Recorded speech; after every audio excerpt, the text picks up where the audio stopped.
Some call it luck. The Bible calls it purpose. David was the boy nobody thought mattered, overlooked by family, ignored by kings, yet chosen by God. This is the story of how a shepherd survived lions, giants, and a jealous ruler, and waited years before the crown ever touched his head. When the prophet Samuel arrived in Bethlehem to anoint the next king, Jesse lined up his sons, strong, tall, impressive.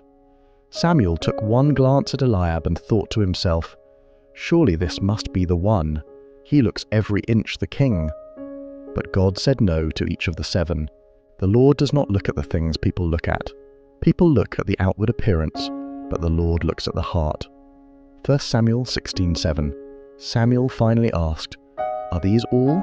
Indeed, there was one more, the youngest, David, out in the fields with the sheep. The world looks at status and polish. God looks somewhere deeper. "Send for him. We will not sit down until he arrives." 1 Samuel 16:11.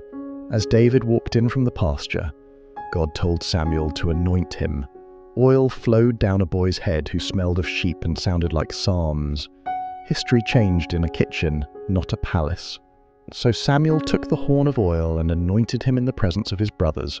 And from that day on, the Spirit of the Lord came powerfully upon David. 1 Samuel 16:13. David's first calling into the palace wasn't to wear a crown, it was to soothe a troubled king. Brought into Saul's court, harp in hand, the boy from Bethlehem learned what power looked like up close, its weight, its fragility, and its danger. By day, he watched courtiers whisper in shadows. By night, he returned to lonely hills where sheep were his only audience. The solitude toughened his spirit, and the melodies shaped his heart.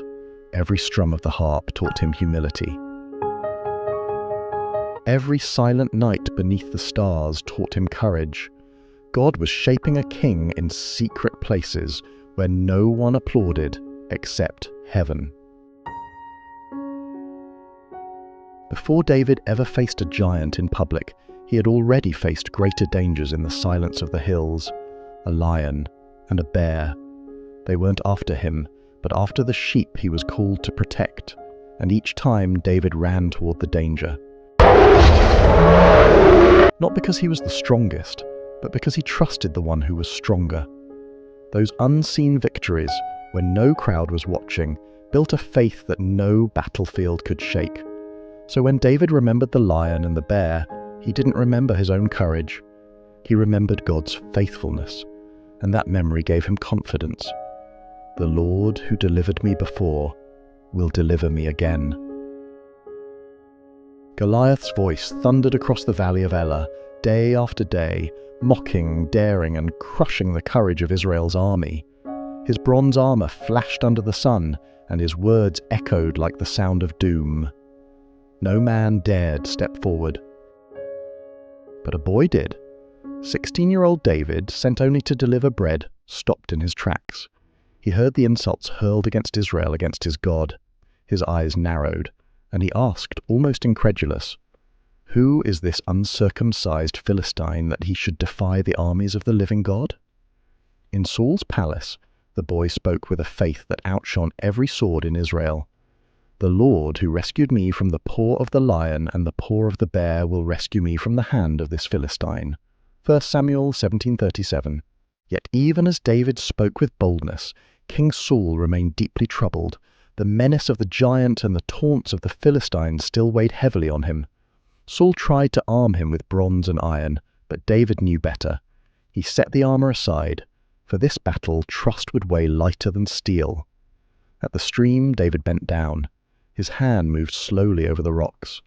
One by one he chose 5 stones, not much to look at, but enough in the hands of a shepherd who believed. Then, face to face with the giant, David's voice rang out, "You come against me with sword and spear and javelin, but I come against you in the name of the Lord Almighty." 1 Samuel 17:45. He ran forward. No hesitation, no fear, his sling whirling in the air. In one heartbeat the stone flew, cutting the silence like lightning. The giant's eyes widened, then darkness swallowed him. Goliath toppled like a crumbling idol face down in the dust. The valley went silent, and then an eruption. Israel's army roared in triumph. So David triumphed over the Philistine with a sling and a stone. 1 Samuel 17:50.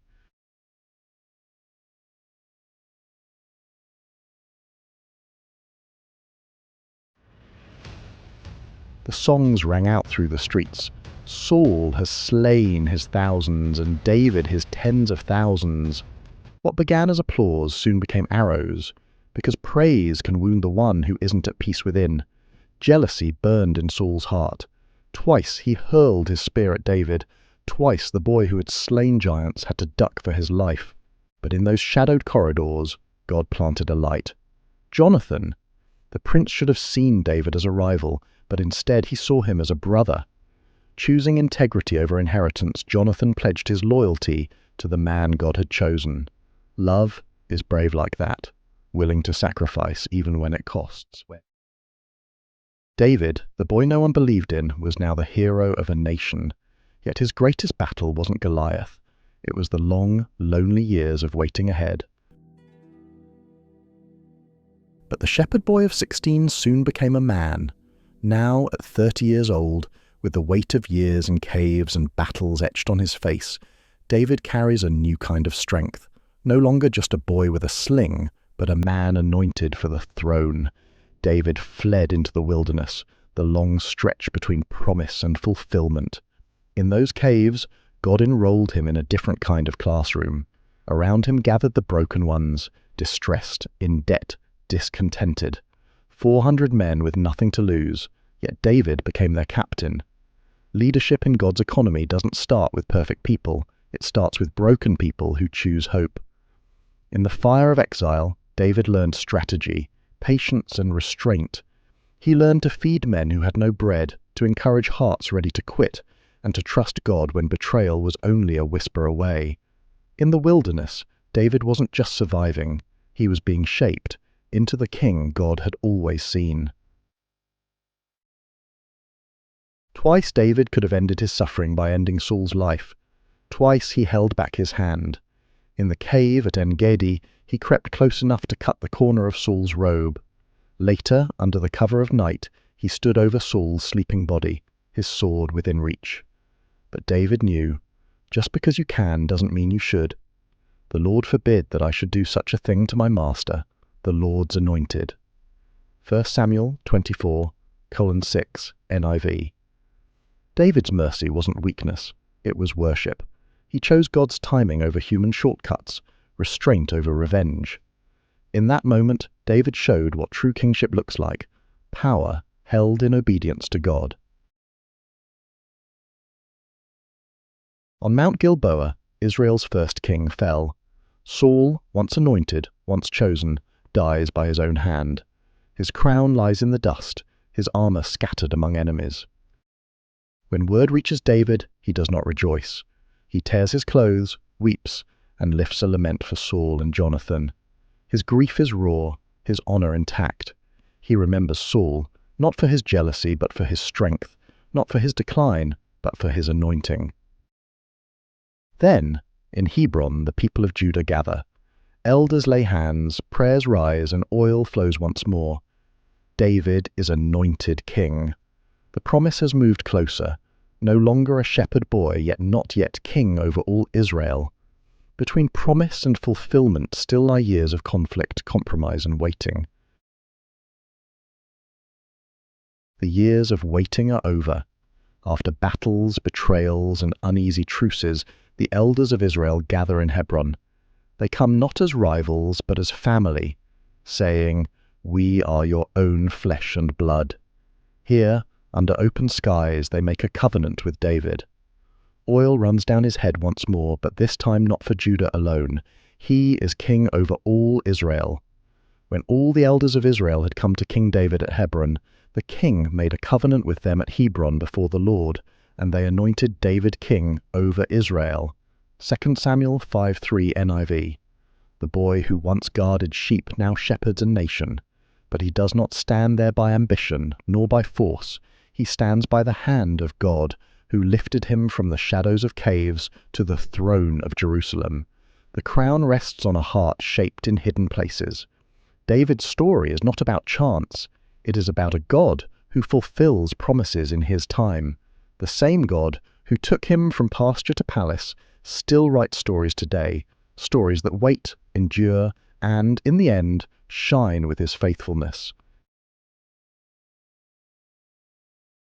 The giants you face today may not tower at 9 feet tall, but they can feel just as intimidating. Fear, debt, loneliness, uncertainty about tomorrow. Yet the God who stood with David in the valley is the same God who stands with you now. Maybe you feel unseen, overlooked, or stuck between what God promised and what your eyes can see. Remember this: even David, a man after God's own heart, waited 14 long years between the anointing and the crowning, between the whisper of destiny and its fulfillment. Those years were not wasted. They were shaping years, hidden years, training years. David's life whispers across the centuries. God sees what others miss. God trains when no one else is watching.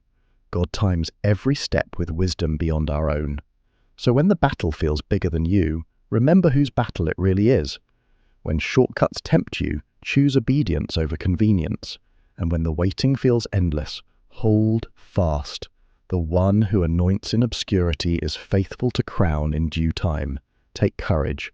The God who wrote David's story is still writing yours, and he has not forgotten you.